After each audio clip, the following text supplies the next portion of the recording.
I'm Sarah. I live in a high-rise apartment that overlooks the city, a city I helped build, or at least a significant part of its tech skyline. I'm the founder and majority shareholder of Innovate, a company I started from my college dorm room.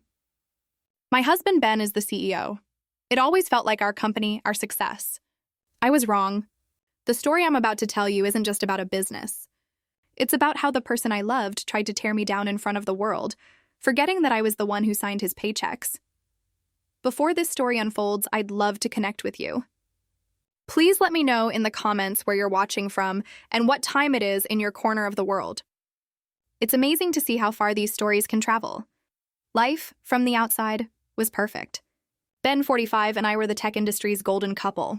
He was the charismatic face of the company, the CEO who charmed investors and inspired the staff. I was the quiet founder, the 56% majority shareholder who preferred the code to the cocktail parties. I was the architect. He was the salesman. We met in business school, and his ambition was intoxicating. I had the ideas, he had the drive to make them public. We married young, and together we built Innovate from nothing into a billion-dollar entity. I trusted him, implicitly. I trusted him with my company, with my heart, and with our future. My role as majority shareholder was something we rarely discussed. It was a fact, like the sky being blue. I sat on the board, of course, but I had handed the daily operations over to Ben years ago, so I could focus on long-term strategy and new product development. He was brilliant at his job. The company flourished. Our stock soared. Our life was a whirlwind of international travel, black-tie galas, and luxurious dinners. I never minded his spotlight. I was proud of him. When he'd stand on stage at a tech conference, I'd be in the front row, cheering the loudest. We were a team. Or so I thought. The last year, however, something had shifted. Ben was more distant. He attributed it to the stress of a potential merger we were navigating. "Just big picture stuff, Sarah," he'd say, kissing my forehead. "Don't worry your pretty head about it." I hated that phrase, but I let it slide. He was stressed. We were all stressed. The big picture stuff culminated in a massive appreciation dinner. It was held at The Pinnacle, a restaurant on the 80th floor of the newest skyscraper, exclusively for our top-tier executives, key investors, and board members. The room was dripping with crystal and champagne. This dinner was Ben's idea, a celebration of a record-breaking quarter. I was excited. I wore a sapphire blue dress that matched the one he'd bought me for our 10th anniversary. When I came out of the bedroom, he barely looked up from his phone. "You ready?" he asked, tapping out one last email. "I am. How do I look?" "Fine, Sarah. You look fine." "Let's go. We're late." The chill in his voice should have been my first warning. But I brushed it off. It was just Ben being CEO Ben. At the dinner, he was in his element. He moved from table to table, laughing, shaking hands, his arm draped easily around Jessica, our young, ambitious marketing director. Jessica, 30, was a firecracker. She was brilliant, I couldn't deny it, but her admiration for Ben always seemed to border on unprofessional. Tonight, they were inseparable. I found my seat at the main table next to Michael, our CFO. Michael, 52, was my first ever hire. He was a quiet, numbers and facts man, loyal to the bone, and the closest thing I had to a work confidant. "He's really shining tonight, isn't he?" I murmured to Michael, nodding toward Ben. Michael just grunted, adjusting his glasses. "He's enthusiastic," that was the second warning. Michael was never vague. His lukewarm response was deafening. But before I could press him, the lights dimmed, and Ben tapped a champagne glass with a spoon, taking the small stage at the front of the room. "Good evening, everyone." "Welcome," he boomed, his smile wide and dazzling. "What a quarter. What a year. We've crushed every target, broken every record, and it's all thanks to the incredible team in this room," he went on, thanking departments, naming key players. I smiled, waiting for the moment he'd thank me, the founder. The moment he'd acknowledge our partnership. It was our standard routine. "But," he continued, his voice dropping slightly, "true leadership isn't just about celebrating success. It's about knowing when to evolve, when to cut away the dead weight to allow for new growth." A nervous ripple went through the room. Where was this going? He looked directly at me. His charming smile was still there, but his eyes were cold. My wife, Sarah, for instance, she founded this company. We all owe her a debt of gratitude for that. But as we move into a new era, we need agility. We need fresh ideas. We need people who are present, not just symbolic. My blood ran cold. The smile on my face froze. This wasn't part of any speech we'd discussed. She's been a wonderful figurehead, he said, raising his glass. But the day-to-day, the real work, well, that's for the people truly invested. He then turned his gaze to Jessica, who was looking at him with undisguised adoration. He was mocking me. In a room full of our colleagues, our investors, he was painting me as an absentee founder, a relic. So, a toast, Ben said, his voice dripping with condescension. To Sarah for everything she used to do.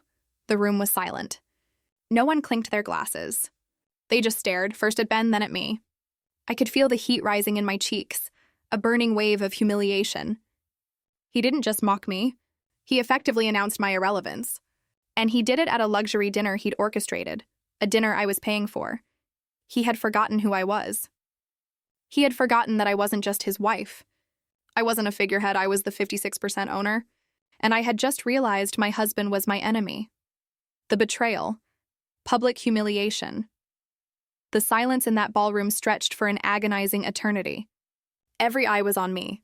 I could see the pity on some faces, the confusion on others, and on Jessica's, a small, triumphant smirk. Ben just stood there, holding his glass aloft, that arrogant smile plastered on his face, waiting for me to react. He was daring me to make a scene. I wanted to scream. I wanted to march up there, grab the microphone, and remind him that everything I used to do was the very reason he had a stage to stand on. But I didn't. I was raised to believe that public displays of emotion were a weakness. So I did the only thing I could. I lifted my own glass. I looked directly at him, my expression unreadable, and gave a small, deliberate nod. To the future, Ben, I said, my voice just loud enough to carry to the nearby tables. Then I took a sip of my water. The tension broke, but not in a good way. People started murmuring, shifting uncomfortably in their seats. Ben's smile faltered for just a second, perhaps surprised I hadn't burst into tears before he recovered. Exactly. The future, he boomed, taking a large gulp of champagne. The rest of the dinner was a blur. Ben and Jessica spent the entire time huddled together at their table, laughing pointedly. He never once looked my way. It was a calculated, brutal display of power. He wasn't just disrespecting me as his wife. He was actively undermining me as the founder. He was testing the waters, seeing how far he could push me, how much the board and our investors would tolerate. I sat there, making polite small talk with the people at my table, my stomach churning with a mixture of ice and fire. Michael, the CFO, leaned in, his voice a low rumble. Sarah, are you all right? That was uncalled for. I'm fine, Michael, I said, my voice tight. Just surprised. He's been making comments like that in executive meetings for weeks, Michael said, his eyes dark. I thought it was just stress. But this was intentional. His words hit me harder than the public insult. For weeks. This wasn't a spontaneous lapse in judgment fueled by champagne. This was a campaign. I excused myself from the table. I needed air. I walked to the floor-to-ceiling windows, looking out over the city lights. My city, my company. I could see the reflection of the room in the glass. Ben, with his back to me, placing a hand on Jessica's lower back as she laughed at something he said. The betrayal was so profound, it was almost paralyzing. This was the man I had built a life with. The man I'd trusted with my legacy. And he had just reduced me to dead weight in front of everyone who mattered. He had forgotten a crucial detail. In his arrogance, in his rush to crown himself king and Jessica his queen, he had forgotten that I wasn't just a symbolic founder. I was the majority shareholder. I owned 56% of Innovate. He was, in effect, an employee. An employee who had just spectacularly, publicly, and fatally miscalculated. I felt the humiliation curdle into something else. Something cold and hard. It wasn't just anger. It was resolve. I turned from the window, my composure back in place. I walked back to my table, picked up my purse, and walked over to Michael. I'm leaving, I said quietly. Do you need a ride? Do you want me to come with you? He asked, already starting to stand. No, I said, placing a hand on his shoulder. I need you to stay. I need you to watch. And I need you in my office at 7 a.m. tomorrow. No exceptions. And Michael? Bring your personal laptop. He understood immediately. The loyalty in his eyes was the only thing that kept me from falling apart. 7 a.m., Sarah, I'll be there. I walked out of that ballroom. I didn't look at Ben. I didn't look at Jessica. I kept my head high, my steps measured, and walked out of the restaurant, into the elevator, and down to the street. The entire way home in the taxi, I didn't cry. I planned. Ben thought he was deposing a queen. He forgot he was challenging an empress. The war had been declared, and he had no idea of the army I was about to raise. The discovery. Following the money trail, I didn't sleep. I got home, changed out of that cursed blue dress, and went straight to my home office. I spent the entire night on my computer digging. As the founder and a board member, I had high-level access, but Ben, as CEO, controlled the day-to-day flow of information. He had firewalled me out of the granular operational details, and I had foolishly let him, trusting his narrative that it was to free me up for big ideas. Now, I used my override credentials. I started pulling reports, expense accounts, vendor contracts, project budgets. For hours, I sifted through a mountain of data, and a sickening pattern began to emerge. At 7 a.m. on the dot, my intercom buzzed. Michael was here. I let him in, and he walked in holding a sleek, non-company-issued laptop. He looked exhausted. "Coffee?" I asked. "Please, black." I poured him a cup, and we sat at my dining table, which was now covered in printouts. "He didn't come home," I said by way of greeting. It was a fact, not a complaint. "I didn't expect he would," Michael said grimly. "He and Jessica left the dinner together not 5 minutes after you did." I nodded, absorbing the confirmation of what I already knew. It hurt, but the pain was a distant signal, overshadowed by the roaring fire of betrayal. "He's been busy," I said, pushing a file across the table. "Very, very busy." Michael put on his reading glasses and began to scan the pages. His eyebrows shot up. "Good Lord, Sarah, what are these?" "Those," I said, "are consulting fees. Paid to a shell corporation I'd never heard of. JB Global Strategies. Notice the initials?" "JB, Jessica, and Ben," he whispered, his face pale. "Over $2 million in the last 6 months alone. For what?" "Strategic advisement. Vague, untraceable. And look at the sign-off." Michael pointed to the signature line. "Ben, approved by him as CEO." "Exactly. He's been siphoning company funds." But that's not the worst part. I pulled up a different set of files on my laptop. "We're in the middle of merger talks with Omnicorp. Ben has been handling the negotiations." "He's been insisting on handling them alone," Michael corrected. "He shut me out of the last 3 valuation meetings. Said they were preliminary and he didn't want to waste my time." "He hasn't just been negotiating, Michael. He's been sabotaging." I showed him the email chains I'd uncovered. Ben was systematically undervaluing our key intellectual property, the new AI platform I had designed. He was painting it as buggy, high risk, and far from market ready. But why? Michael was baffled. That would lower the company's valuation. "It lowers his payout." "It lowers our payout," I corrected. "But look at this." I pulled up another file. A new company registered in Delaware called Future Bright Solutions. It was registered 3 months ago. The principals were hidden behind a corporate veil, but I had a hunch. "He's bleeding Innovate dry with consulting fees to fund his new venture," I pieced it together out loud. "Then he sabotages the Omnicorp merger so our stock plummets. He triggers a crisis of confidence in the board. He paints me as an out-of-touch founder, him as the struggling CEO. He gets the board to oust me." Michael's face was grim. "And then? He and Jessica use the stolen millions to buy up the devalued stock? Or wait for the company to fail and then buy our IP for pennies on the dollar with their new company?" "Both, probably," I said, the scope of his treachery settling on me like a physical weight. He wasn't just cheating on me. He wasn't just insulting me. He was trying to steal my life's work. The company I had built from scratch. The dinner, I realized. The dinner wasn't just an insult. It was the first shot. He was establishing the narrative. Sarah is dead weight. He needed the investors and the board to see me as incompetent before the stock crashed. "He's leveraged," Michael said suddenly, his fingers flying across his own laptop. He was pulling public records. "God, Sarah, he's leveraged to the hilt.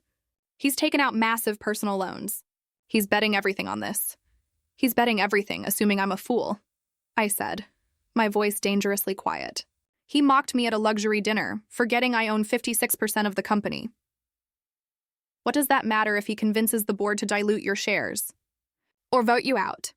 Michael asked, playing devil's advocate. "He's the CEO. He controls the narrative." He controlled the narrative, I said, standing up. Now we take it back. Michael, I need you to do a full independent audit. Use an external team you trust. I want to know where every single dollar Ben and Jessica have touched for the last 2 years has gone. I want to know about future bright solutions. I want to know everything. That's a declaration of war, Sarah. Once I start this, he'll know. He declared war last night at dinner, I replied. I'm just bringing the tanks. For the next 3 weeks, I became a ghost within my own company. I told Ben I was taking a personal retreat to recover from the humiliation of the dinner. Perhaps you're right, Ben, I'd said on the phone, my voice pitched to sound weary and defeated. Maybe I have been absent. I need some time to think. He lapped it up. Take all the time you need, Sarah, he'd said, his voice oozing false sympathy.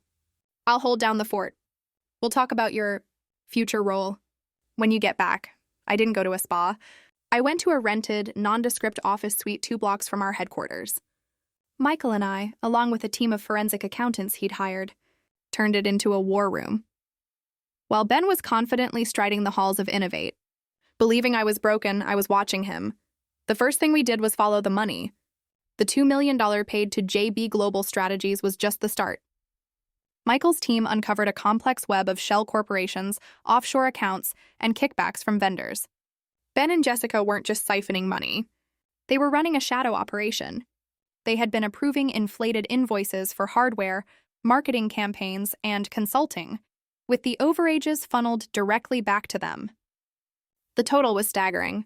Over $15 million. He wasn't just funding a new company, Michael said, pointing to a wire transfer. He was funding a new life. He was right. While I was tracking the corporate theft, I had also hired a private investigator. I needed to know the personal as well as the professional betrayal. The PI's report was clinical, brutal, and precise. Ben and Jessica weren't just having an affair. They had a shared life.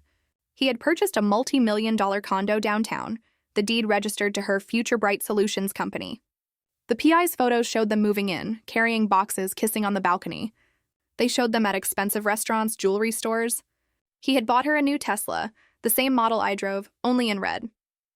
The timeline showed the affair had been going on for over 2 years. The same 2 years he'd been telling me I was working too hard and that we needed to reconnect.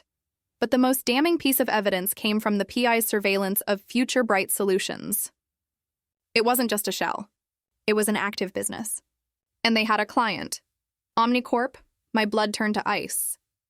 They're playing both sides, I whispered, staring at a photo of Ben and Jessica leaving a meeting with 2 Omnicorp executives.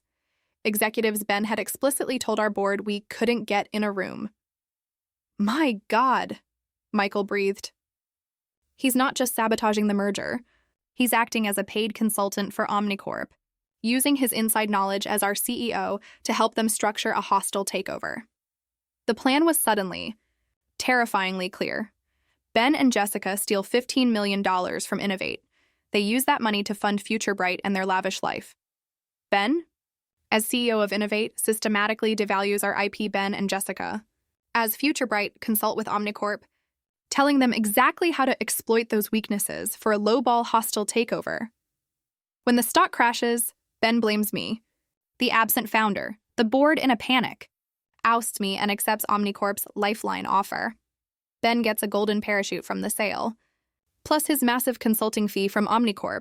He and Jessica walk away with millions, leaving me with the wreckage of the company I built. He wasn't just trying to steal from me. He was orchestrating the complete and total destruction of Innovate, all to finance a new life with his mistress. He's not just a thief, I said, my hands clenched into fists. He's a parasite. He's killing the host. What do we do, Sarah? Michael asked. We can't go to the board yet. 2 of them are his golf buddies. They'll tip him off. We need irrefutable proof.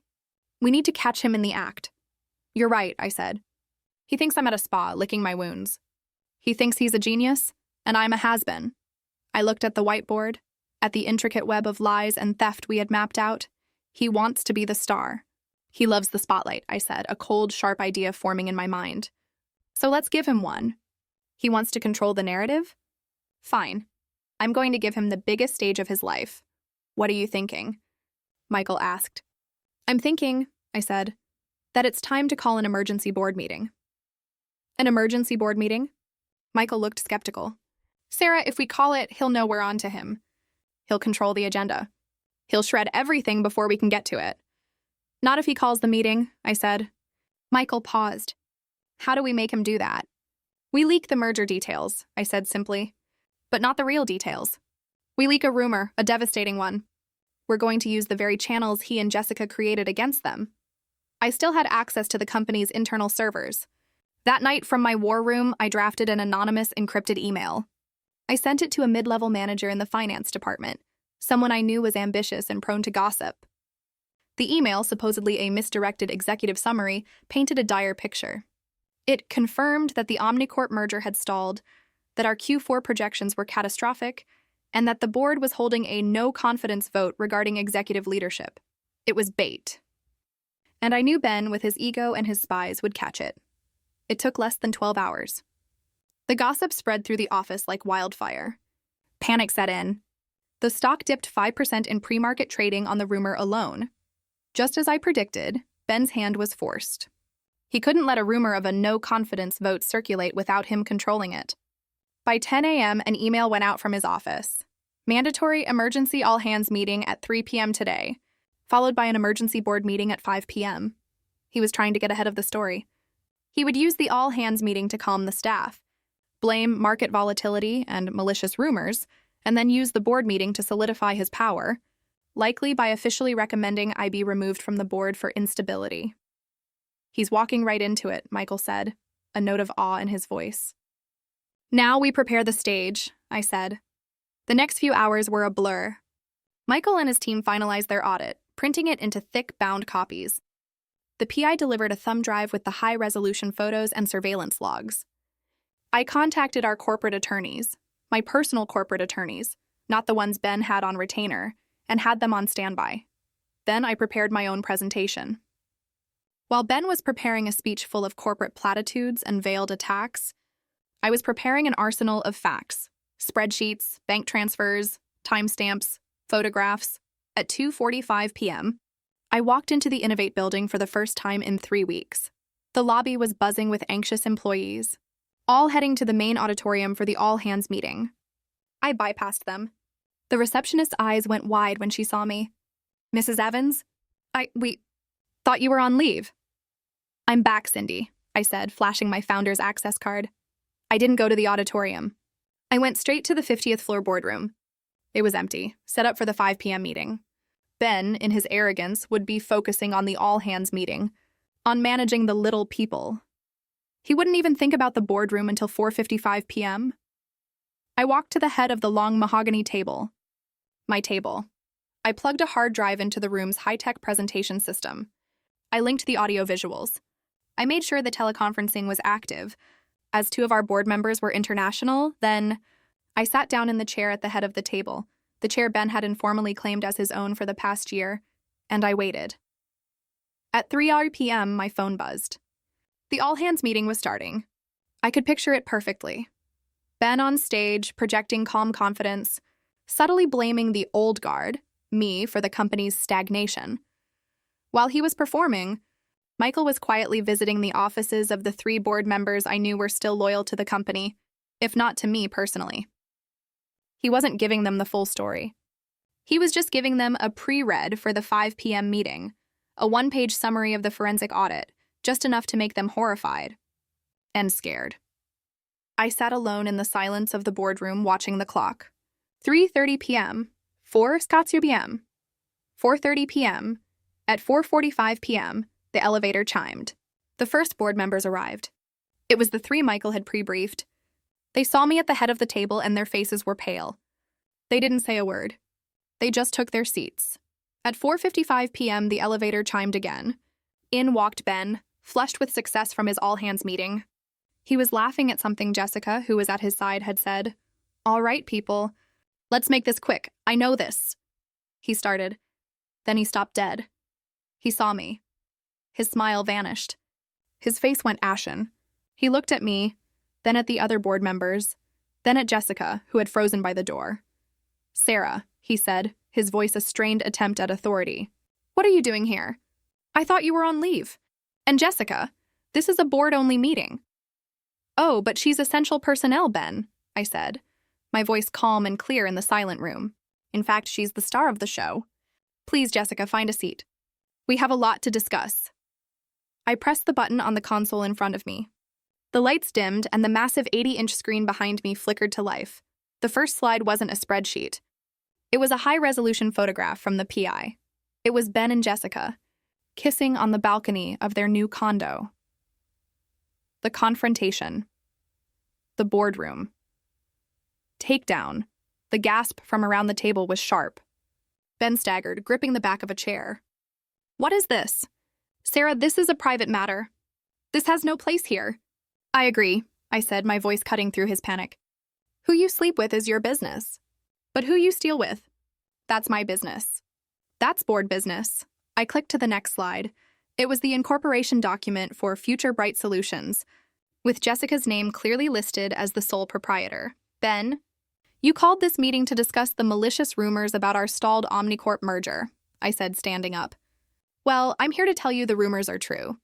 But it's not because of market volatility. It's because our CEO has been actively sabotaging the deal. I clicked again. An email, from Ben's personal account to an Omnicorp executive. It detailed the exact weaknesses of our AI platform, the ones I designed. What you're seeing, ladies and gentlemen, I addressed the board, is high-level corporate espionage. Committed by our own CEO. This is fabricated, Ben roared, finding his voice. She's hysterical. She's trying to deflect from her own incompetence. Am I asked. I clicked again. Slide after slide, the evidence rolled out. The wire transfer to JB Global Strategies, the $15 million in siphoned funds. The inflated invoices, each one bearing Ben's digital signature. The bank records from the shell corporations, showing withdrawals used to purchase the condo and the Tesla. Jessica had crumpled into a chair by the door, her face buried in her hands. Ben was sweating, his eyes darting between me and the other board members, looking for an ally. He found none. Their faces were masks of cold fury. And here, I said, is the grand finale. I played a recording. It was a phone call, captured by my attorneys, between Ben and his contact at Omnicorp, recorded just that morning. He was frantic about the stock dip, trying to reassure them. Don't worry. Ben's voice filled the room. It's all part of the plan. The stock is down, the board is panicked. I'll push the old dead weight out. I paused and looked at him. And they'll be so grateful for your offer, they'll take anything. Just make sure my Future Bright commission is wired before the public announcement. Silence. Ben's face was chalky white. He looked utterly, completely defeated. I turned to the board. For the past month, I have been working with a team of forensic accountants and legal counsel. The documents are in the folders in front of you. Mr. Evans and Ms. Stone have engaged in systematic, criminal fraud, embezzlement, and conspiracy, robbing this company of over $15 million and deliberately sabotaging our market value to enrich themselves. I looked back at Ben. That arrogance from the dinner, that cruel, mocking smile, was gone. He was just a small, terrified man. You stood on a stage, I said, my voice low and shaking with controlled rage, and you mocked me. You called me dead weight and a figurehead at a dinner I paid for, in a company I built. I walked around the table until I was standing directly in front of him. You seem to have forgotten something. Ben, you are the CEO, you are an employee, I am the founder, and I am the 56% majority shareholder. This is my company. I turned back to the board. I move for an immediate vote. Termination, with cause, for CEO Ben Evans and Marketing Director Jessica Stone. Seconded, Michael said instantly. All in favor? Every single hand went up. Even Ben's golf buddies. The motion passes, I said.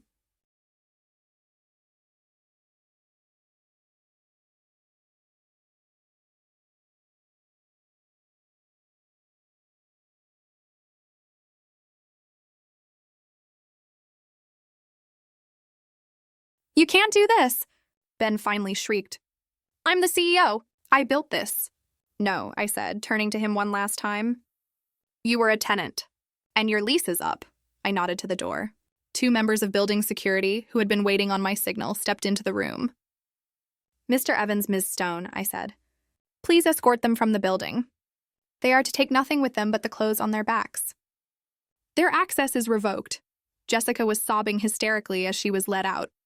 Ben just stared at me, his eyes filled with a hatred so pure it was almost stunning. He didn't say another word. He just let security guide him out of the room. The door clicked shut, leaving us in silence. I took a deep, shuddering breath and turned back to the board. "Ladies and gentlemen," I said, "we have a lot of work to do. First, I'm reassuming the role of CEO, effective immediately. Second, Michael is our new COO. Third, we are calling the SEC. And fourth, we're going to countersue Omnicorp." 7. The aftermath, starting over. The fallout was immediate and brutal. The next morning, we disclosed the executive malfeasance to the SEC and the public. We had to. The stock plummeted just as Ben had intended. But this time, we controlled the narrative. It wasn't about instability. It was about decisive action against corruption. Ben and Jessica were arrested. The sheer volume of evidence I'd collected meant the DA had an ironclad case. They were charged with wire fraud, embezzlement, and a half-dozen other felonies. Faced with the mountain of proof, they both took plea deals. Ben got 7 years in federal prison. Jessica, for her cooperation, got 3. The condo, the car, and every dollar in their offshore accounts were seized and returned to the company as restitution. The divorce was quiet. He had no leverage, no assets, and no fight left. I kept the apartment, the company, and my name, but the real fight was for Innovate. The company was bleeding. Morale was shattered. Our reputation was in tatters. The Omnicorp deal was dead, obviously, and they were now facing their own investigation for conspiring with Ben. I didn't have time to celebrate my victory. I was back in the CEO's chair, and it felt like I was back in my dorm room, starting from scratch. I held an all-hands meeting, just like Ben had. But mine was different. I stood on the stage not as a symbol, but as a leader. "I know you are all scared," I told them. "I know you feel betrayed. And you have every right to be. The people you trusted, the people I trusted, failed us. They put their greed above all of us. I laid out the full extent of the damage. I didn't sugarcoat it. Then I laid out my plan. The company Ben was trying to sell is dead," I said. He was right about one thing. We do need to evolve. He was just wrong about how. He tried to sell our past. We are going to build our future. I announced we were scrapping the old models and going all in on the new AI platform, the very one Ben had tried to bury. It was my passion project, and I knew it was our lifeline. It was the hardest 2 years of my life. I worked 20-hour days. I mortgaged my apartment to make payroll. I met with every investor, every client, one-on-one, to rebuild the trust Ben had incinerated. Michael was by my side every step of the way, a rock of stability. We lost people. We almost went bankrupt. Twice, but we didn't. Slowly, painstakingly, we rebuilt. The new AI platform launched. It was revolutionary. It didn't just save the company. It redefined the entire industry. 2 years after that horrible dinner, Innovate wasn't just stable. We were a market leader. Our stock wasn't just recovered. It was triple what it had been at its peak with Ben. I wasn't just the 56% owner. I was the 100% owner. I had bought out the remaining board members and taken the company private. It was mine. Truly, completely mine. I don't go to many luxury dinners anymore. I'm more comfortable in the lab, working with my engineers. The company is leaner, smarter, and more ethical. Sometimes I think about Ben. I think about that moment he mocked me, so sure of his own brilliance. He saw me as a relic, as dead weight. He forgot that the foundation he was standing on wasn't his. It was mine. He forgot that I didn't just start the company. I am the company. He thought he was ending my empire. He just ended up building me a new one, stronger than ever, on the ashes of his own ambition.